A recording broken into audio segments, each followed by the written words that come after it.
def conférence ci histoire ci wolof musuma ko def te itam lu jafe la parce que kàddu yi nga xam ne ñoo nekk ci histoire te tubaab tuddee leen ay concept traduire buñ ko ci wolof ba nga mën a xam baat bu nekk li mu teg ba nga xam ne boo buggee concept yi mel noonu nga bugg ci waxtaanal nit ñi bugg leen ko faram-fàcceel dina doon lu jafe moo tax ma doon bugg a daw mais gars yi jàpp ma delloo si ma ne daal naa ko jéem kon nag dama leen di ñaan ngeen may ma ngeen yërëm ma may ma yërmande bu nekkee ni tarxiis naa yenn temps yi ngeen bañ ma ci mere te ma fexe rek lépp loo xam ne mënu ma ko wax ci wolof du wóor du leer ma joxe baatu tubaab bi bu amee ci yéen ñoo xam ne mën nañu dimbale pour ñu mën ko tekki ñu tekkee ndor ko dama bëggoon bala maa commencé sant suñu borom tabaraka wa taala ci chance bi ñu may ñu tànn ñu bokk ci kuréel bi nga xam ne moo war a def tey conférence bi parce que yaakaar naa ne temps yi ñu toll amul sujet bu ëpp important sujet bi nga xam ne moom la ñu proposé léegi ba ñu di ko def ndaxte lu bari nit ñi xam nañ ko ci tooñ yi ngeen di tooñ wante lu bari itam nit ñi xamuñu ko te kat ñàkkul bu ko nit ñi xamoon ba xam tooñ yi fu mu soxee ko ak yan yoon la daan jaar ak yan melo la daan am ak ci yan firnde lañ ko daan tëral ak naka la daan doxee pour jéem a yàq lislaam loolu bu nekk nit ñi xam na ko daanu tax ñu gën a mun a farlu ku ne mun a sàmm boppam de sorte que ëllëg ci si biir nga mun a xam ci tooñal di jógee naka lay doxee naka lay exception naka la lay yàqee pour mun a farlu pour mun ko neutraliser. Bamba Ndiaye ci xam-xam bu sell bi ci xam-xam bu rafet bi wax na leen ba suñu maam Adama nii see àdduna ba tey ba ci yonent Yàlla sallallahu alayhi wa sallam ñëpp ñi nga xam ne ñooy ay yonent ci jaar ku ci nekk naka lañ nga tooñu liñ ma santoon moo doon ma commencé fi mu terminé diggante bi nga xamee ne yonent Yàlla sallallahu alayhi wa sallam génn àdduna indi waxtaan wi ba moment bi nga xamee ne am nañu indépendance donc mu couvrir période bi nga xam ne mooy période bi islam tase dem ci réew mi dugg biir Europe dugg biir Asie dugg biir Afrique ensuite indaale période croisade yi indaale période système colonial bi ba léegi mais boo seetloo période boobu yëpp nga xam ne gudd na parce que mu ngi commencé ci 7e siècle ñëw ba ci 20e siècle par conséquent durée lu mat junniy at ak ñetti téeméeri at li ñu mën a constater mooy tooñeel yooyu mu doon tooñ amu ci benn yoon boo xam ne tooñeel bi wàññeeku na dafay gën di yokku ci côté bu nekk ak ci fànn bu nekk bi Seydina Muhammad sallallahu alayhi wa sallam génne àdduna xalifa rashidin yi nga xam ne ñoo toppoon ci moom di Seydina Ababacar di Seydina Omar di Seydina Ousmane ak di Seydina Ali kenn ku nekk ñoom sa jamono tooñ yu mel ni fi ñu naan def yonent bi am na encore su gën a yokku ñu ñëwoon ci ñoom ñu jógee ci fatimite yi amoon na ñu jógee ci abbaside yi amoon na ñu jógee ci temps omeyyade yi amoon na mais li nga xam ne mooy lii élément bi nga xam ne moo gën a mag ci période boobu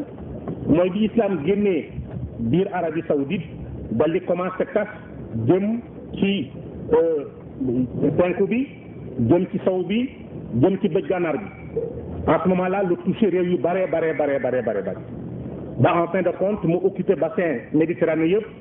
occupé Afrique du Nord ak Okba Ibn Nafi ñëw nañ ba Rabat boolu ba tëkku jëm ba booru Chine en très peu de temps 30 ans au maximum ñu fexe ba répandre islam presque ci àdduna bi yëpp boobu déjà la noonu l'islam yi jóg pour fexe yu nekk pour mun leen fa jëlee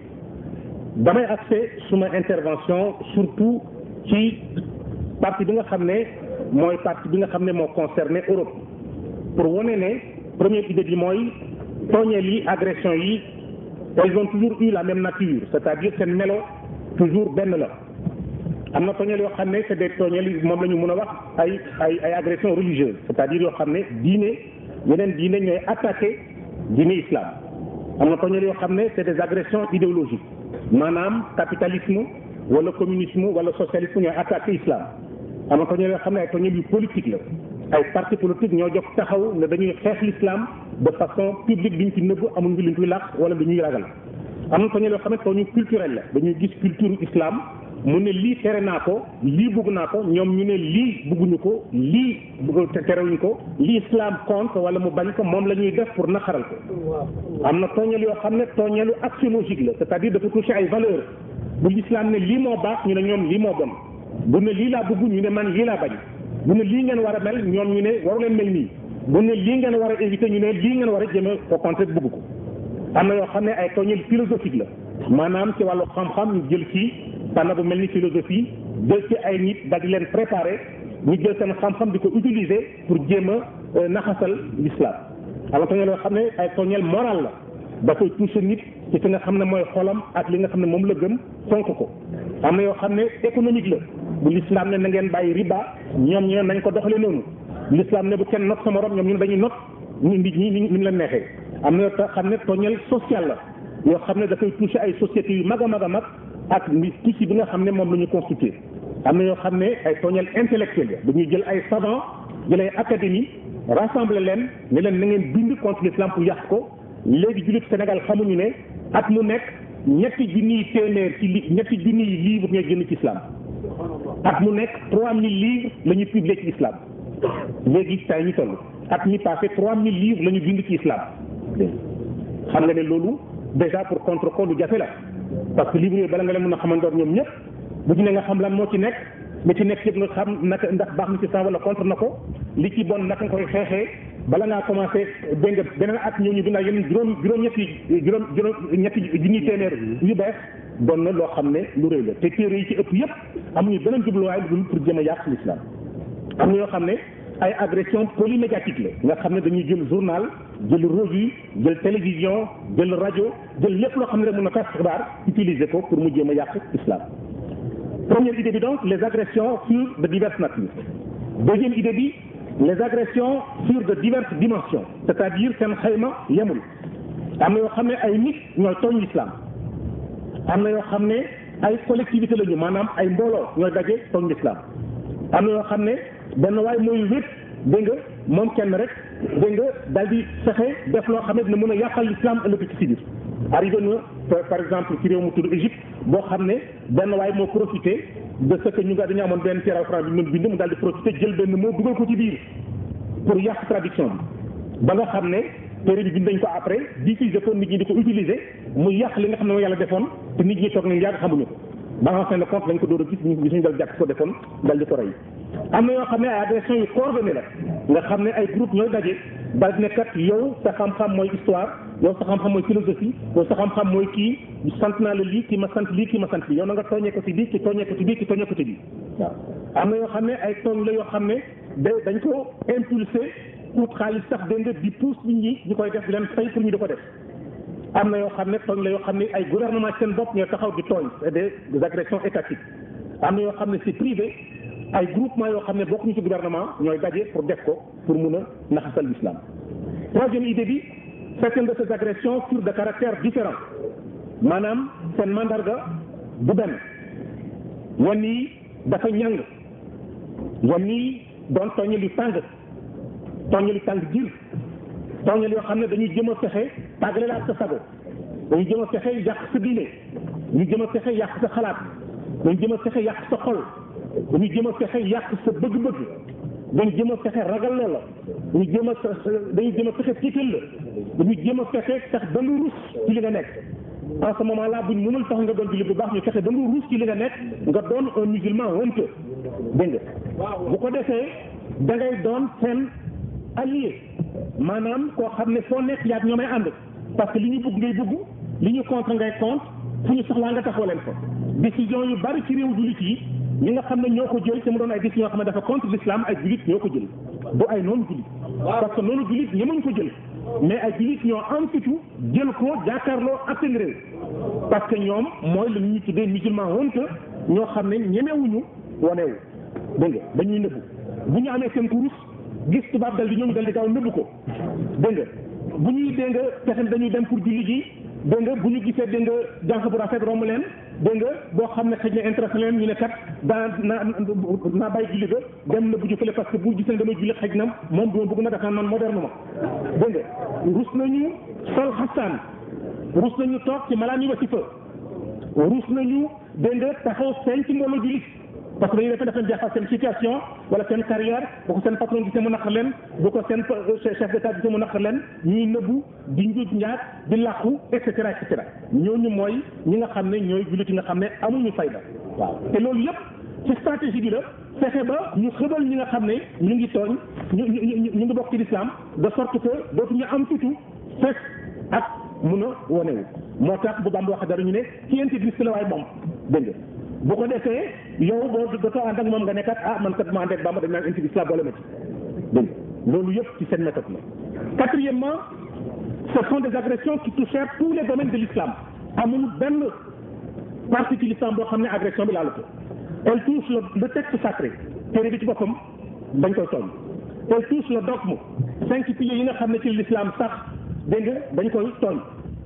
elle touche les prescriptions coraniques dañ koy tooñ ñoom dañ leen di tooñ yoon tellement sallam ak histoire am dañ koy tooñ ñi nga xam ne ñoo topp ci moom ay saabaam dañ leen di tooñ ñi nga xam ne ñooy figure symbolique di ay jabaram dañ leen di tooñ ñi nga xam ne mooy valeur ak coutume ñu doon doxal nga xam ne mooy li nga xam ne moom lañ sant jullit bu nekk di sunna nga war ci jaar dañ koy naxasal li nga xam ne mooy référence ci islam am ci jikko ci xam-xam ci alal ci njaboot ci àdduna ci pouvoir ci sécurité yépp dañ koy naxasal li nga xam ne mooy mode de vie bi ni nga war a solo ni nga war a lekkee ni nga war a tëdd dañ koy naxasal lii culture islam ñu xeeb ko ñàkkaloo ko fayda rusloo ko lii moralu islam lii droitu islam lii science u islam lii aaru islam lii musique islam dégg bu ñu islam nee na buggul nga dal di jël dégg nga ay objets yoo xam ne dafay représenter par exemple ganaar wala fas wala gëlëm wala nit di ko def sa biir néeg ñu ne la non non non mais loolu du dara dégg nga kooku aar la kooku dafa doon loo xam ne da ngay wane ne yow am nga goût artistique que yow moderne nga dégg nga loolu amul benn du yàq dara dégg nga bu ne islam ni bugguma mbub mi nga sol ñu def ci rab yoo xam ne dafa am bakkan ñu ne waaye loolu du dara waaye loolu du kooku du affaire yow da nga ñàkk fayda yaa ngi doon ci intégriste nga dal di tiit dal di en arrière dégg nga dafay toucher musique bi dégg nga musique yi ñuy tànn léegi mooy musique yi nga xam ne dafay wane sa yaram wane say cër wane sa awra góor a jigéen dal di tafu ñuy fóonante xoolal ci mu nekk ni ci télévision boo ubbee da ngay gis benn xale bu jigéen boo xam ne dafa sol ci rek dégg nga génn dégg nga ci kile bi benn waaye dal di ko jël dal di ko tas ci xolam dal di dégg nga wëlba ci ko moom dégg nga pour que xale yi dal di nekkat lii mooy dund gu neex dégg nga alors dafay toucher la pensée en général dafay toucher jusqu'à l'architecture ci jullit yi nekkoon def ay communauté ñu tudd leen Médina tudd leen Kasba dégg nga di jàkka yi ñu dal di commencé ko naxasal dégg nga di leen ko considéré comme ay régions yoo xam ne amuñu njëriñ te mënu fa def sécurité te mal protégé et cetera yëpp pour mën a tax dañu leen tasaloo ba ku nekk sa kër te dootu mën a sàmm sa morom te dootu mën a dimbale sa morom pour que li ñoom ñu am buntu bu ñu mun jaar pour mun leen yàqal. Cinquièmement, les objectifs ne varièrent jamais. Ils ont toujours visé à dénaturer l'islam. Maanaam seen jubluwaay musul changé jamais. li ñu bëgg mooy fexe ba l'islam ñu modifié ko. li ñu bëgg mooy ñu ternir image de markam wane ne kat dégg nga ñi nga xam ne moom la ko Yonent sallallahu alayhi wa sallam indee ak ñi ko julliti fonkee mérité wul loolu. li ñu bëgg wane mooy wane joxe mauvaise conscience aux musulmans mooy ñu couper leen de leur foi fexe ba dootuñu nekk jullit buñ ko mënee buñ ko mënul. ñuy fexe ba ñu doon jullit yu bon jullit bon mooy ku xamul diineem ku xamul sunnaam ku xamul alxuraan waru jàng arab parce que bu jàng arab dina mun a jàngal moom ci boppam ci texte bi nga xam ne moom la yàlla wàccee bu xamee arab dina mun a liiral boppam kenn dootu ko kenn dootu ko jiite mooy obligé moom jiite boppam te bu jiitee boppam dafay am xam-xam te bu amee xam-xam kenn dootu ko mun nag donc na nga fexe ba mu jàng arab bugguñu fexe ba mu am éducation religieuse parce que boo amee éducation religieuse dafay wëlbati ko xam diineem te bu xamee diineem kenn dootu ko mun nax donc dañuy tere nga dugal éducation religieuse ci biir école yi mais ñoom boo jaaree seen biir école yi ñoom ñu di la jàngal ñoom seen diine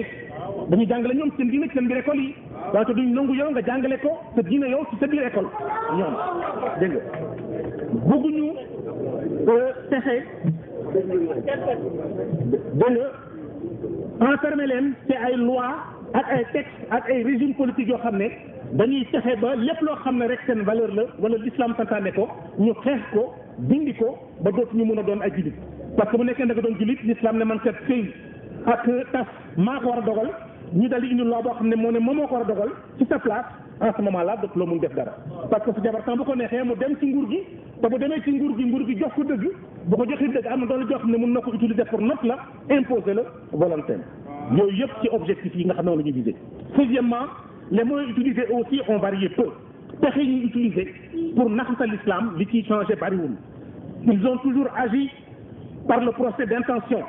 yéen tel moo tala lu tax amoon juróom-ñeenti jabar dégg nga yéem a yàqal nit ñi lu tax moom man juróom-ñeenti jabar yéen ngeen naan ñeenti jabar rek ngeen war a yem et cetera pour que nga nekkat yàlla daal moom ci dëgg-dëgg nag lu tax mu jox ko lii te man mu jox ma lii dégg nga accusation gratuite et fantaisiste. Par exemple dañuy jël le cas wu yonent Yàlla sallallahu alayhi wa sallam conditions yi nga xam ne ci la takkee dégg nga suñu yaay Zeynab di gën a fexe di ko jal-jali di ko yëkkati di yàqal nit ñi pour fexe ba du nit dal di ci ruus fexe dégg nga am buntu bu mënu jaar ba commencé di ñaañi l'islam. Falsification et dénaturation de texte coranique dégg nga jël islam wala texte bi jox ko ay nit ñoo xam ne ñu ngi tudd ay orientalistes naa ci waxaat léegi ñu jël ko traduire ko dugal ci ay erreurs yu bari ñu dal di ko jël tas ko ci àdduna bi livre yëpp dal di ko bind ñëpp di ko utiliser ba nga xam ne yow su mu ne ba ko bëgg a xeex sax il faut que nga xeex ko ay ati ay centaines d'années pour nga mun ko changer. L'amalgame dañ ne islam moom monde arabe c'est la même chose alors que islam monde arabe moomu ko wala cosaanoo mais dafa jógee léegi sénégalais yi ñoo ko moom jullit ñoo ko moom européens ñoo ko moom asiatique ñoo ko moom perse ñoo ko moom ñëpp ko moom yàllaa ko moom l'islam kenn moom ko dul yàlla waaw léegi ñu ne yàlla ñu ne islam arabe yi rek ñu affaire arabe la lu tax yéen ngeen bokk ci boo waxee si ñu ne voilà lu tax du ngeen considérer arabe yi comme seen i noonu comme ay conquérants l'islam comme une religion étrangère dégg nga ensuite ñu pratiquer aussi le rejet et l'exclusion en disant jullit koo xam ne dafay takk ñeenti jabar mënu doon citoyen parce que jenn jabar nga war a am mooy jabar bi légal ñaareelu jullit bi ñetteelu jabar bi ñeenteelu jabar bi ay jabar yoo xam ne elles sont illégales ay concubines la ñu war a tudd ñoo war ñu tudd ay jullit le blasphème dégg nga ci conditions yi nga xam ne moom la Seydina Mohamed takkee suñu maam Aïcha bi nga xam ne dafa nekkoon xale en ce moment là mu takk ko pour fëddali wala rek moom ak Seydina Babacar ñu dal di ko jël di ko exploiter contre jullit yi n'est-ce pas ay tentatives visant à inférioriser et à sous-estimer les musulmans jullit dégg nga mooy borom sikkim mooy borom kaala mooy borom kurus dégg nga ensuite ñu utiliser tentative de séduction et d'apprivoisement waaw dégg nga yow Omar yow xam nga yow Omar yow nit ko amee xam-xam bi nga am yow fa nga jaar moos dégg nga cosaan bi nga am jàng ci nga jàng nag nga mën a melee quand même ni Bamba Ndiaye nii nga xam ne moom dafa ëppal dégg nga lu tax dégg nga yow da nga war a uteeg ñoom qui n'est pas la même chose war nga différent ak ñoom ki ànd ak ñoom mooy ki baax ki leen contre ak di leen dal mooy ki nga xam ne mooy ki bon. La persécution et le terrorisme pas au système colonial bi képp ku dem soldat da ngay obligé lekk mbaam mbaa nga naan sàngara dégg nga parce que dañ ko doon utiliser comme moyen dafa amoon ci ration bi dañ ci daan marqué dégg nga portion sàngara bi ñu daan jox bés bu nekk dégg nga mbaam buñ ko defee mënoo fexe ba bañ ko lekk parce que dañ ciy forcer presque nit ñi wala ñu fexe ba nu ñu fexe boo ko bañee jëm a fexe ba nu ñu la jëm a mbugalee temps système colonial bi dañ daan obligé nit ñi boo demee tribunal nga teg sa loxo ci alxuraan waat te daanu ñun wax ni ñi jël seen loxo teg ko ci Injiil waat ma dañ la wax ni nañ jël seen loxo teg ko ci alxuraan waat ba waa Ndar ñoo taxaw xeex loolu ba ñu dindi ko te xam ngeen waat ci alxuraan ni mu méttee naxasal islam mooy fexe ba ci seen réew yi benn feetu jullit kenn du ko feet boo gis mukk tey ci réew tugal yëpp bésu iid ñu fet ko bés tam xarit ñu fet ko amul benn bés boo xam ne am na ci seen calendrier yi te am na réew yoo xam ne am na 3 millions de musulmans boo demee États-Unis ëpp nañ ko léegi dégg nga mais amul benn bés boo xam ne seen calendrier reconnaître na ko ci réewu Europe yëpp mu nekk nii ñetti réew ñoo ci reconnaître islam ñu ci def ñëpp reconnaître nañu ko officiellement comme religion. Ensuite beneen naxasal islam mooy bañ a reconnaître yoon tel Mohamed ne yàllaa ko yónni naan moom kat en fin de compte xaj na yàlla yónniwu ko dégg nga xaj na daal peut-être fii la jaar fële la jaar et cetera pour que jullit bi mën a ruus defe ni kat moom dina xam ne dégg nga moom la jël def ko mu yonentam moom du yonent boo xam ne dëgg la. Ensuite le mépris culturel ñu indi ko ci ay expression l'expression faire suer le journaux l'expression harem, l'expression bakshish, l'expression caché du fela, l'expression l'arabe c'est le menteur, c'est le velléitaire, le musulman c'est le paresseux, démodé, moyenâgeux, dafay dóor jabar ji, il tyrannise sa femme, il porte la barbe, le bonnet, l'habit musulman, le tchador, le chapelet en main. L'islam c'est le frein au développement parce que c'est créé parasitisme ak mendicité. L'islam c'est la persécution de la femme par la polygamie.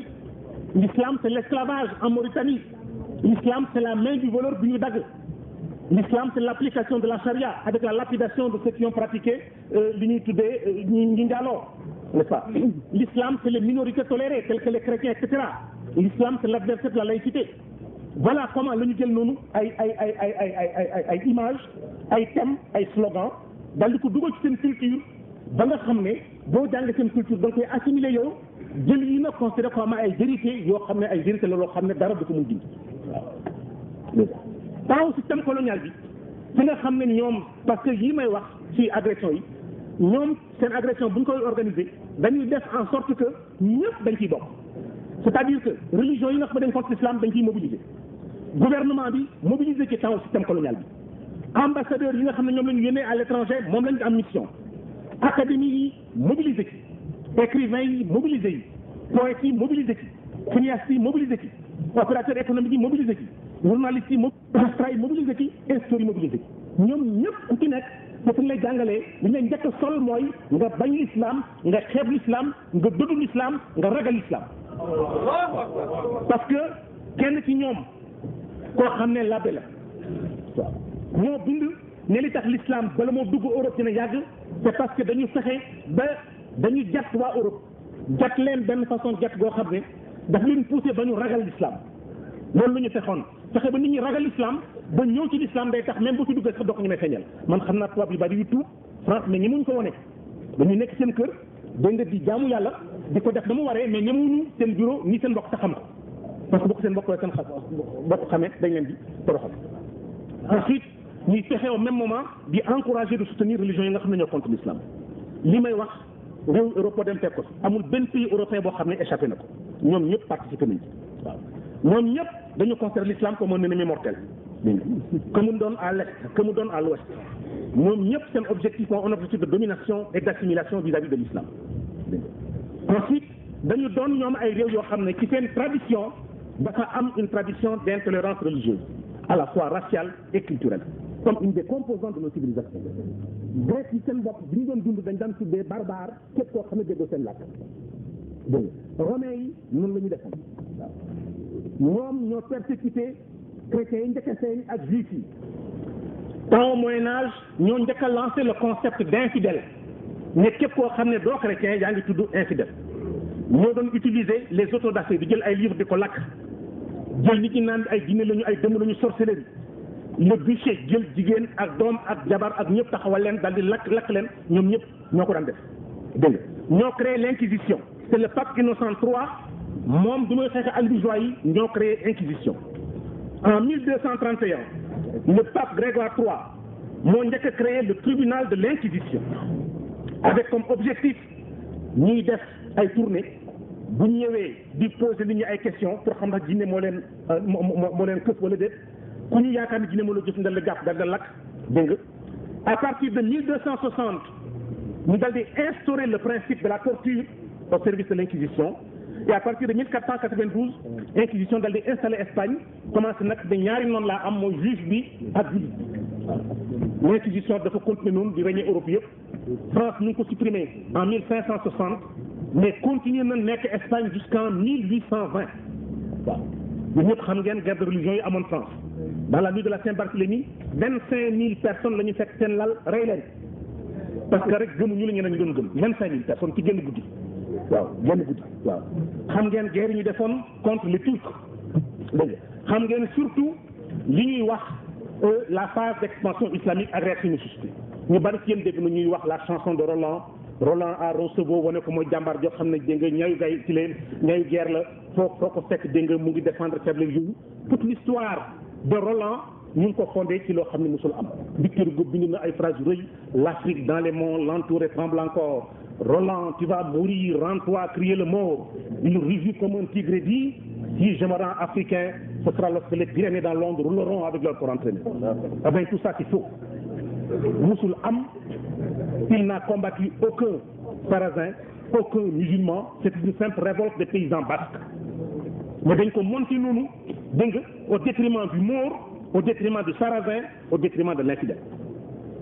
Mohamed ñu di ko comparé ak Apollon, di ko comparé ak Tervagana.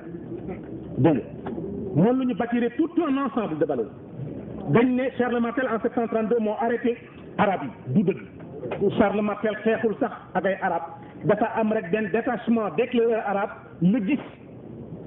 mais dañuy jël boobu mythe dal di ko établir ne en 732 Charles Martel moo arrêté arabe yi dafa xeex ak ñoom ak njàmbar boo xam ne jël jaasi ji di dagg fii bopp di dagg fii bopp di dagg fii bopp dagg fii bopp ba ñu jël ko tuddee ko Charles Martel ko amoon marteau di xaj ñi ñoom ñi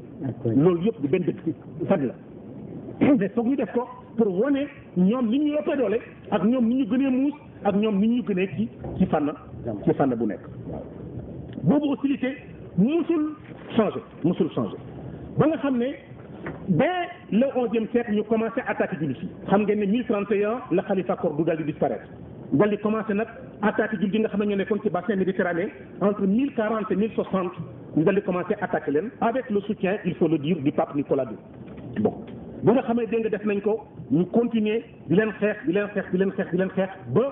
entre 1095 et 1204 ñu dal di organiser croisade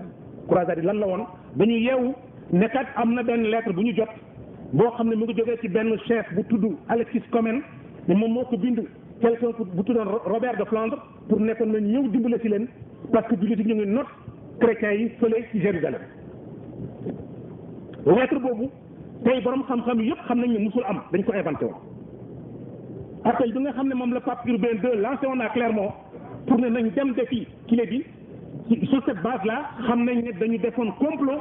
pour nit ñi mën a dem wante loolu amul man waxuma ko benn waaye bi nekk professeur Sorbonne bu tudd Perrois moo ko bind ci téeréem page 25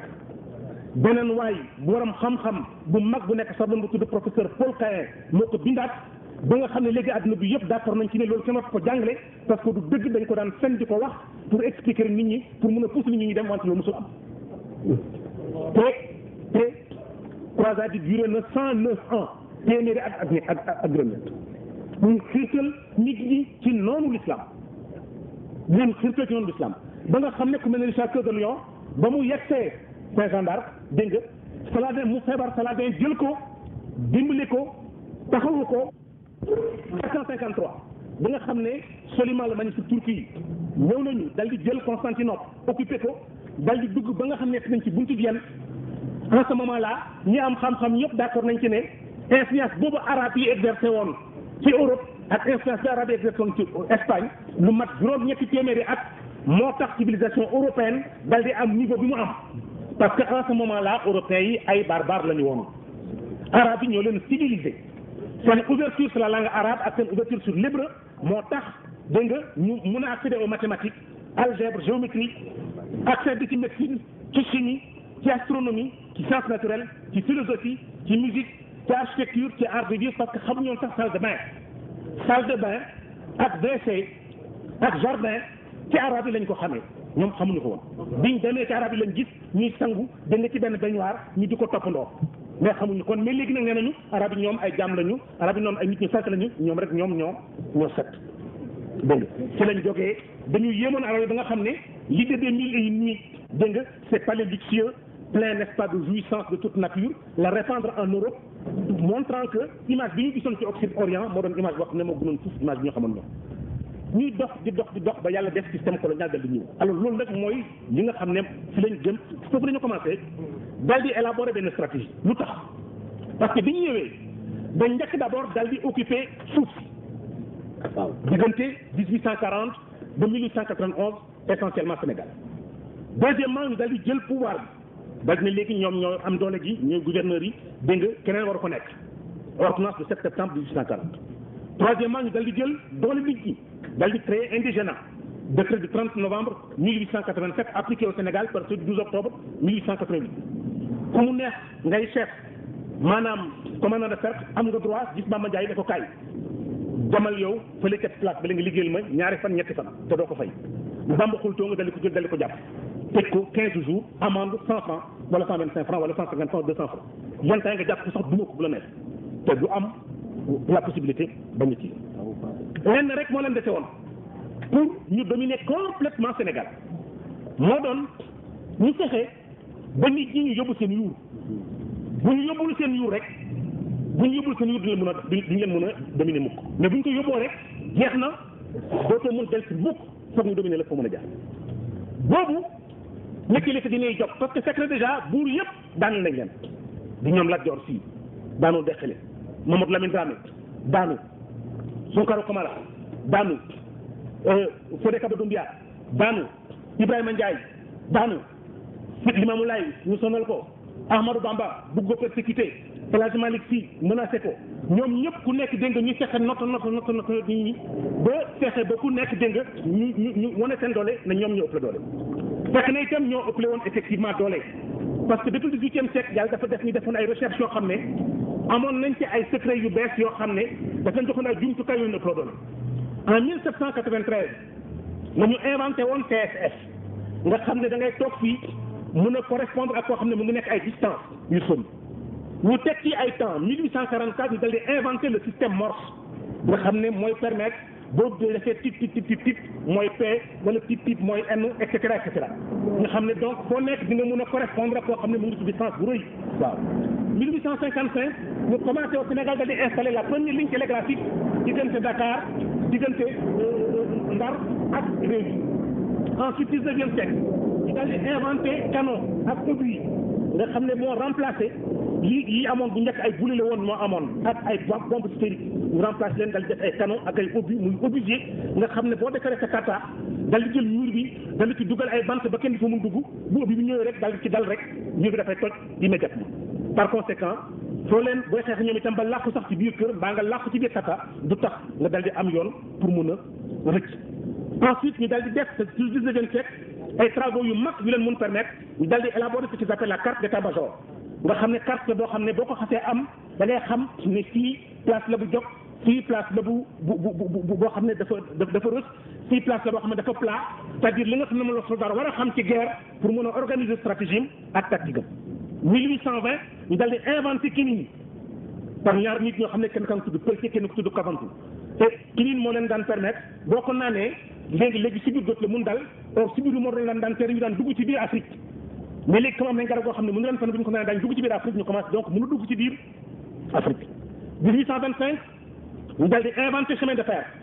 le premier chemin de fer en France mu ngi date 1827 au Sénégal 1885 ñu dal di def Dakar Saint-Louis mu dal di taxaw nga xam ne dañ ciy dugal say troupe ak ci seen wagon ñu dal di dem distance boo xam ne bugg nga ko ki amee fas moom di dawal dégg nga war a obligé arrêté pour jéng ut ndox jox ko dugub yow da nga koy romb foo soxlaa sa troupe rek mën nga leen déplacer immédiatement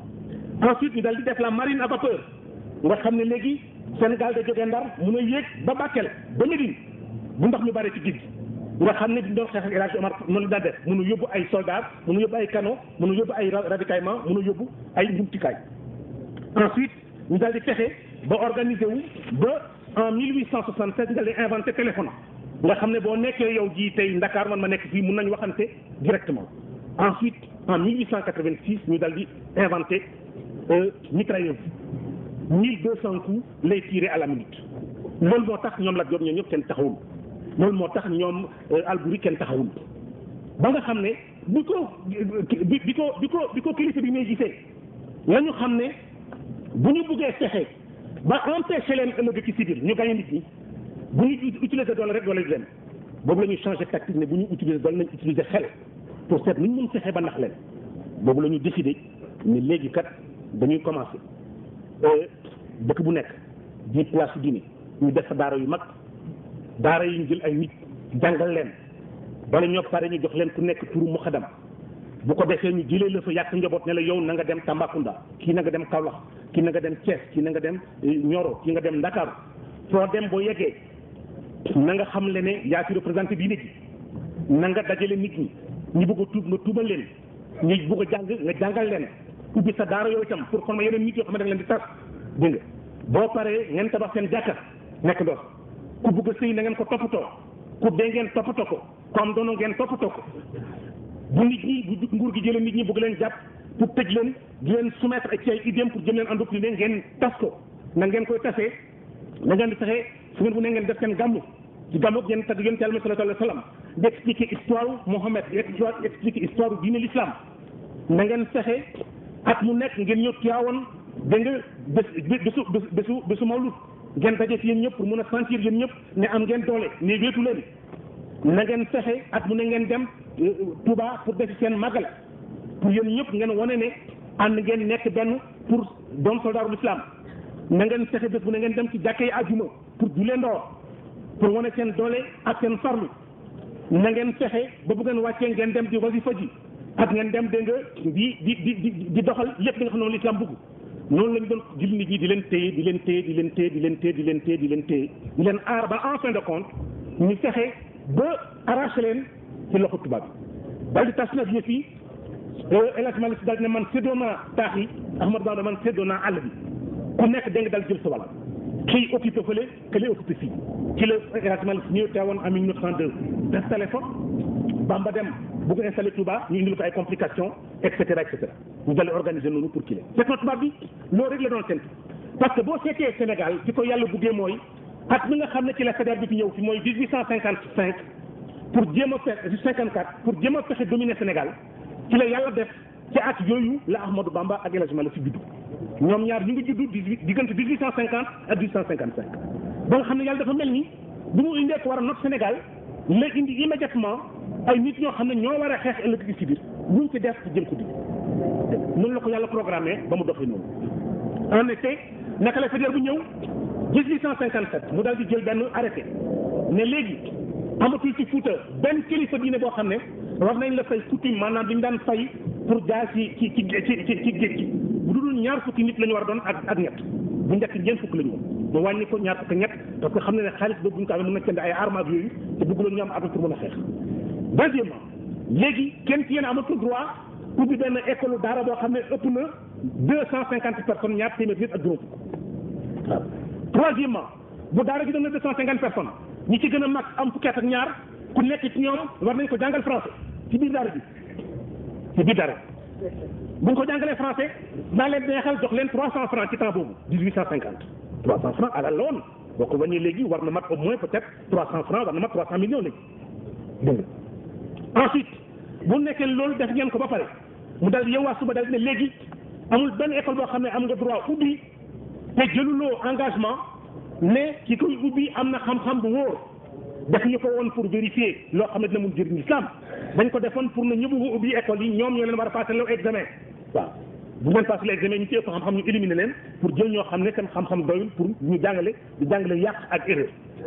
waaw dégg nga dal yow suba encore ne léegi amatul benn place boo xam ne am nga droit ubbi fa école coranique te amuloo autorisation en 1903 waaw amul autorisation rek ñu nangu ko déjà dès 1846 1842 ils avaient construit la première église à Saint-Louis fekk na déjà construit nañ église bu yàgg ca Gorée mais jumaa wu Saint-Louis moom ñu ngi ko construire en 1846 ci pays boo xam ne c'est un pays qui était majoritairement musulman. ensuite njàng bi dal di ko jël dal di ko dénk ñi nga xam ne du ñu ay jullit parce que bi nga xam ne dañuy door a commencé indi fi njàng première école ñu ngi ko créé en 1816 mais ci njàng mi ñu doon jàng dañ doon jàng wolof Monseigneur Guibicelli bi doon préfet apostolique bi moom moo ci opposé moo combattre gendarme ne ko bu jàngalee wolof nañ jàngalee tubaab gendarme bañ mu xas ko bind lettre France boole ko ñoom ba ñu jëlee ko dal di bàyyi wolof bi dal di commencé di jàngale tubaab dal di nag léegi école arabe bu nekk dañu war obligatoirement am 2 heures de français par semaine di dox ba en fin de compte ñu ne léegi mënatuloo am école arabe te amuloo autorisation en même temps nag nañu fexe ñun ñu créé école française 1858 ñu dal def benn Dagana 1860 benn Podor 1861 ñu dal di def benn Bakel c'est-à-dire dëkk yi nga xam ne ñoo nekkoon ci fleuve bi ci la l'islam ëppee woon doole diggante Dakar ak Sédhiou ak Louga ak Rufisque ak Matam diggante 1857 ba 1895 ñu dal di fa def fu nekk ñu dal di fa def école boo nag la ñu commencé nag dal di ne léegi bu njëkk bi dañ daan wax ne boo bala nga am xam-xam da ngay mën a jàng arabe mbaa nga jàng français mais bi ñu defee école ba pare la ñu léegi xam-xam bi ñu nangu rek mooy xam-xamu français xam-xamu arabe ñun nangootuñu ko waaw nangootuñu ko. en 1900 règle yi ñu fixé woon tax na diggante 1857 ba 1904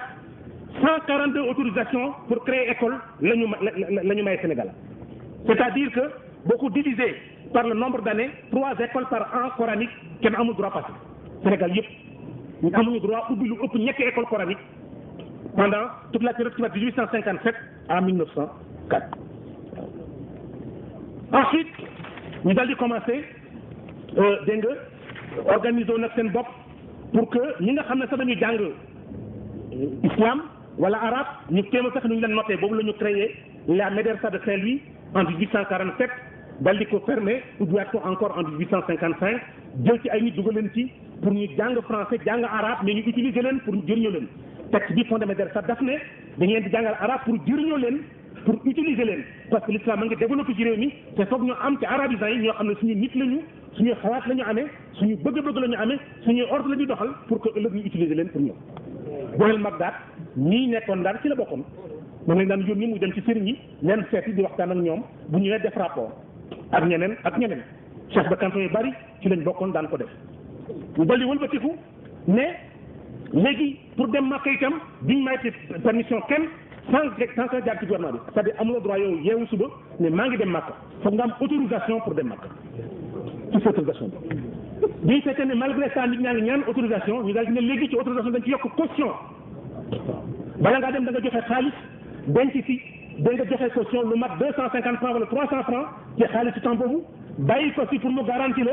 nga dem c'est-à-dire foog nga am passe ak caution bi pour nga mën a dem. En 1926 ñu ne année bii kenn du dem Makka 1926 benn Sénégal demul Makka en 1927 46 autorisations la ñu joxe waaw Saint-Louis juróom-ñett Rufisque ñaar Sine Saloum juróom-ñeent Podor ñett Tambacounda yëpp ba mu jeex benn Thiès ba mu jeex yëpp 4 Kayor 12 Dagana benn Bawol 4. Même chose pour la construction de mosquée ñu ne amuloo droit ensuite pour dem Makka bi kii le gouvernement moo leen di jox ku leen di yóbbu ma dañuy jël tubaab boo xam ne du jullit mu yóbbu leen moo leen di convoyer buñ demee amuñu droit jaxasoo ak arab yi fa nekk amoo droit nuyu marocain mbaa nga nuyu libanais mbaa nga nuyu syrien dégg boo ko defee boo ñëwee ñu def rapport ci yow dañ la buggal dégg wëlbateku ne bala ngaa construire juma wala jàkka foog nga am autorisation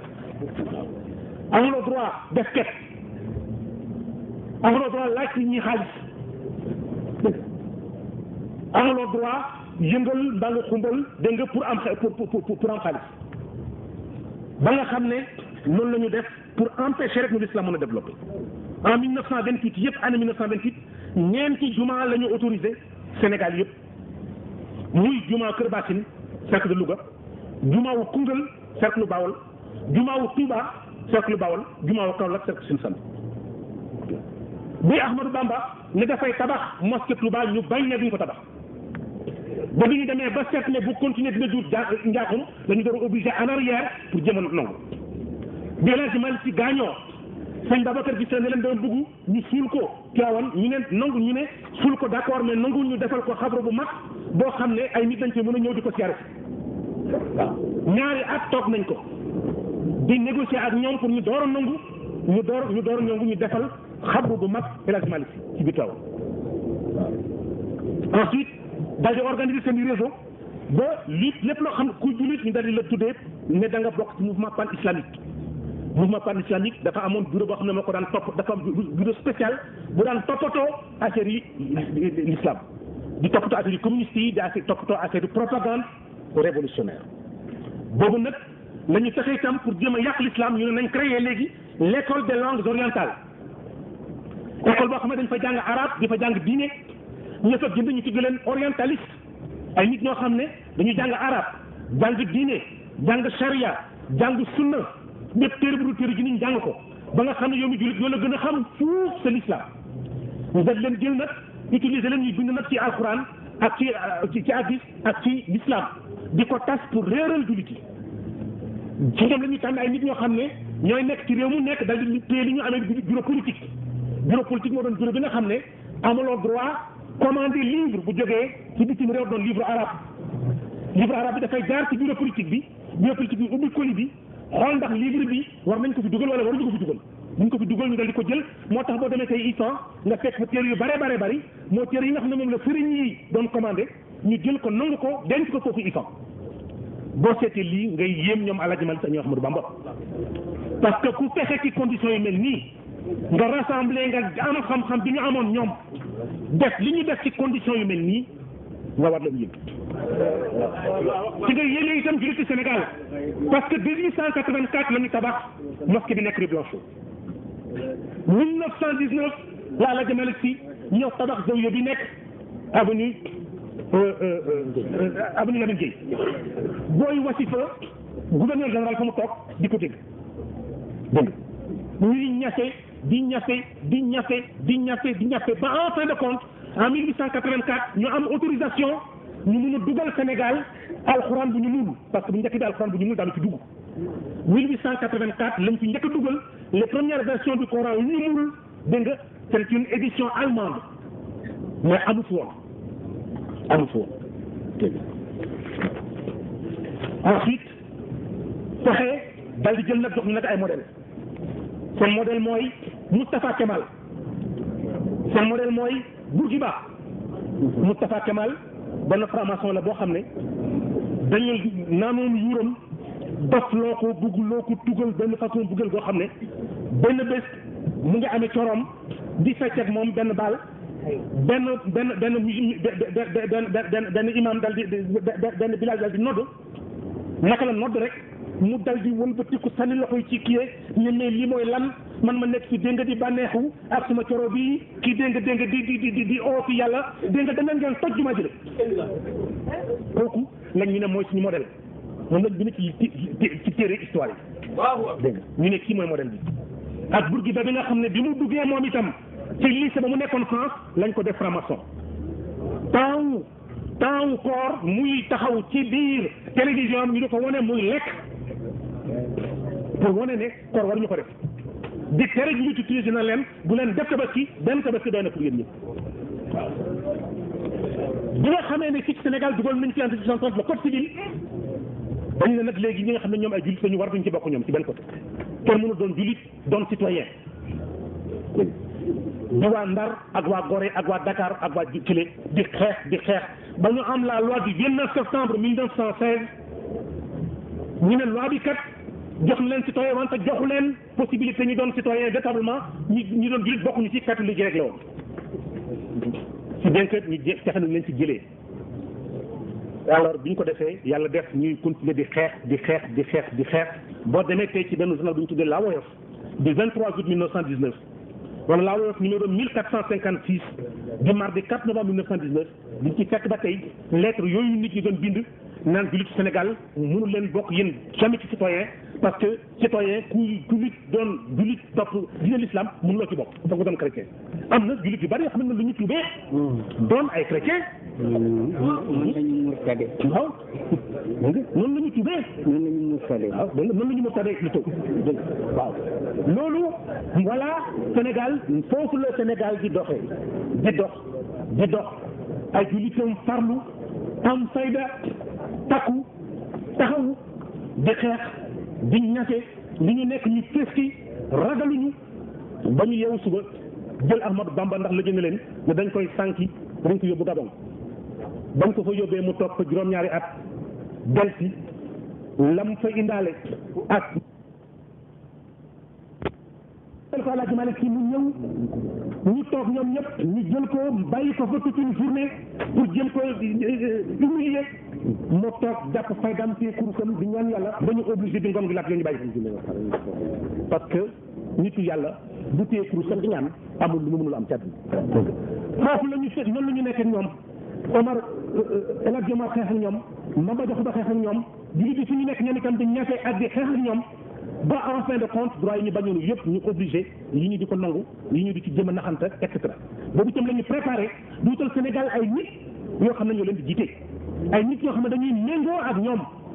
Blaise Diagne ak ñoom méngoo woon Blaise da daan taxaw ne kat man gëwuma yàlla wax na ko fii ci mairie Dakar ñu dal di wëlbatiku préparé di Blaise naka la dee rek nit bëgguñu woon Ngalandou ñëw mais Ngalandou dal di ñëw bu Ngalandou ñëwee doonoon jullit mais fanam gàtt mu dal di gaañu 1941 comme Lamine moo ëppoon xam-xam ci ñuy defoon temps yooyu ñu dal di jël Lamine dégg nga Lamine dal di présenté dal di gagné bi Lamine gagné après Senghor dal di ñëw dégg nga bi mu ñëwee commencé moom itam indi politique am ak ni muy doxalee fekk na Senghor bi mu nekkee élève moom daan passé vacances am kër Blaise Diagne Blaise moo doon correspondant am parce que système scolaire bi fi ñu bëgg a muusee ñoo ci ñoom dañuy gis à long terme ñu nit jëlee ñu ngi préparé déjà ëllëg ci si biir bu fi jógee naka la ñuy fexee ba remplacer ko ak naka lañ koy remplacer ba lu ñuy bëgg dégg nga mën a dox noonu maa ngi gis ci archive yi bi nga xamee ne Ahmadou Bamba màgget la ñu ngi def ay rapport naan bés boo xam ne yàlla jëlee na ko fi nañ fexe toujours ba mukk Cheikh Anta Mbacké bu ñu ko remplacer lii maa ko gis ci archive yi maa ngi document parce que suñu noonu la boo ko remplacer ëllëg ci biir mën na jur lii mën na jur lii parce que ñoom dañuy séntu sori ñu ma jullit ñun ñooy souvent suñu noonu bopp parce que ñun ñoo amul fayda ci suñu bopp ñun ñooy xeex suñu mbokk jullit parce que li fi bari suñu noonu amuñu surtout sax jàkkaarloo ñun fa def ñenn ñi dañ koy def di nëbbu wante ñun ñooy jël suñu moromu jullit di ko ñàkkal fayda di ko xeex di ko sonal bu ñu koy xeex ñu taxaw di ko seetaan alors que tey jii loolu yëkkati jëmale ko ci noonu l'islam yi ñoom dañuy mbooloo àndandoor di dimbalante waaw loolu mooy li nga xam ne mooy attitude bi ci Sénégal kii tijaan la kii murit la donc noonu laa mais yéen a bokk téere bi yéen a bokk xibla bi yéen a bokk yonent bi dégg nga yéen a bokk yëpp loo xam ne yàlla daf koy tëral mais loolu ku nekkay fu mu yoon lu nekk jaar kii wahabit la kii anasite la kii tijaan la kii xaadir la mais yéen ñëpp bokk yàlla bi ñun ñëpp bokk téere bi ñëpp bokk sunna bi ñëpp jullit dëgg biir mooy loo yéene sa borom sa morom sa bopp war ko yéene sa morom jullit loo warul teg sa bopp waroo ko teg sa morom jullit mais ñun ñooy fexe di indi ay difficulté suñu diggante préféré jël noonu l'islam teg ko suñu wet préféré ànd ak noonu l'islam pour xeex jullit l'islam te loolu buñ ko continuer te bàyyiwuñ ko pour que ëllëg ci biir ñu mën def ni suñuy maam doon def dina jafe parce que ñoom dañu nekkoon benn bi nga xamee ne bukkunte gaañu na bu Njaasaan Cheikh Issa Mbacké dafa yëg rek la foncé immédiatement dal di dem Njaasaan ñu yegg immédiatement régler tous les problèmes de succession pour bañ ko yëngu waaw mu may nekk li ne ma bukkunte danaa dafa ñëwoon setti ko dégg naa ne ko dama ñëwoon dee pour setti la dañ da nga baax a ba dañ ne suma yitte ma am ma la ko waxee di ma ko fajal mu ne ko ban yitte la mu ne ko ñetti junni laa soxla dégg naa mu ne ko ñetti junni mu ne ko waaw mu ne ko ñetti junni de bari na mu ne ko nag ci dëgg ñetti junni yaa ngi fi wante nag xol bi moo ko joxe woon wante kay ma booy laa koo xam ne moom moo dama jël ko fekk ñetti junni te da la ko jox mu ne ko kan bi bindal la lettre nga dem jox ko Sëriñ Bamba boo ko joxee moom ñu ngi ko fekk du la ko jox dégg naa daal di ko bindal lettre bi naka la yegg si Bamba dal lii lettre bi ne allah akbar kii moo baax xoolal ma lii rek kii ñëw seet ko jox ko yitteem ñu tant ma man ci Sénégal ne na man la sas pour lii ma def xoolal boobu xalaat ni mu rafetee dégg nga dal dina ko toogal waa ji toog Daouda Diouf yegg si jaar indi junni mu ne ko joxal waa ji Bamba yegg si jaar indi ñaar téeméer joxal waa ji Sëriñ Omar ñëw jaar joxe junni mu ne ko joxal waa ji dégg naa ci similaati Sall mu ëpp la ñetti junni ne ko sëriñ bi arrêté mu ne ko yaa ko wax de mu ne ko arrêté mu ne ko yaa ko wax de mu ne ko ba ñett yoon mu ne ko boo fi toogoon fii ba ci lu waay indi nga jël ñoom noonu la ñu meloon noonu la doon def rek Ahmad El Hadj Malick si di ko sekk njarbe ñu daje di waxtaan bokkalante nekk benn ku laal kenn ci ñoom keneen taxaw biñ jëlee Alioune Abdoulaye Niass yóbbu ko Banjul Alioune Malick si moo dem di ko négocier ba ñu delloo si ko indi ko kaw noonu la ñu war a mel ñu doon waxee fekk ba ñun ñëpp ñu doon ay baaraamu benn peñe koo ci laal kenn ci yëpp yëngatu loolu asalaamaaleykum wa rahmatullahi